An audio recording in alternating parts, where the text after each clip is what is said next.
Hey guys, welcome to the brand new channel, Dan Ventures. This will be a how-to video. I'll also be doing some unboxings and possibly vlogs. I bought myself a Nissan 370Z 2010 lately, and the problem I got is when I back up I can't see anything. There's huge blind spots. So the solution I'll be showing you today is adding a reverse camera, one that fits your car. I bought mine on Amazon. You have to make sure it fits your car. But the solution will be good for any car. I got this camera for $38 to $50. I didn't want to solder it to the reverse light though, because that's how you do it usually. You solder this cable. It's very short because it's close to the camera. Usually the reverse light is right near. You solder these to the reverse light, and when you go in reverse, electricity runs through and your screen lights up with the reverse camera. I didn't want to do that. I didn't want to play with the electricity of my car, so I tried to find a solution for that instead. I went to an electronics store and they told me to buy a 12-volt cigarette plug. This is what it looks like.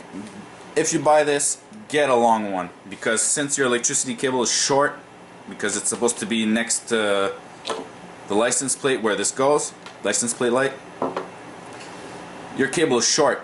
You need length because your cigarette plug is going to plug closer to you in front. Basically, you cut the rubber off, black cable with the white line. I don't know if you can see this well, but black cable with the white line goes for the red, black with black. You can test this out before soldering with little clips like this. Everything here you can get, except the reverse camera, you can get in an electronics store. The soldering tool, the cables, the metal to do it. It's not going to take you too long. The only hard part is to get all this cable, this and this, through the car. Also, this is the yellow cable. We all know this cable for yellow, white, red. Yellow means video, white and red is audio. All you need is the video, so you plug that. Mine is in the armrest. Yours might be behind your screen if you add on a screen, or if you have an added on radio in your car.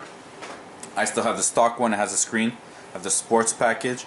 So yeah, basically that's how you do it. You absolutely need a 12-volt cigarette plug that remains 12 volts, because I tried it before with a cell phone cigarette plug, which I cut the tip off. It was micro USB. I cut it off, soldered it, and it doesn't work because that transforms the electricity to 5 volts. Phones need 5 volts. If they get 12, it's going to break them. So that was a fail on my part the first time. But then for $3 I got this at an electronics store. So that's pretty much how you do it. Let me know how it goes. If you have any questions, write it down below. If anybody's from Montreal, Laval, I got this at Madison Electronics Store in Laval. That's where I got everything except the backup camera. And also, if you want to follow me, Dan Ventures MTL on Instagram, Dan Ventures on Facebook, and subscribe here, like, share it. And yeah, this is my first video. Hope you liked it. I'll try to make more, try to be more consistent. And yeah, I thank you very much for watching my video. Have a great day.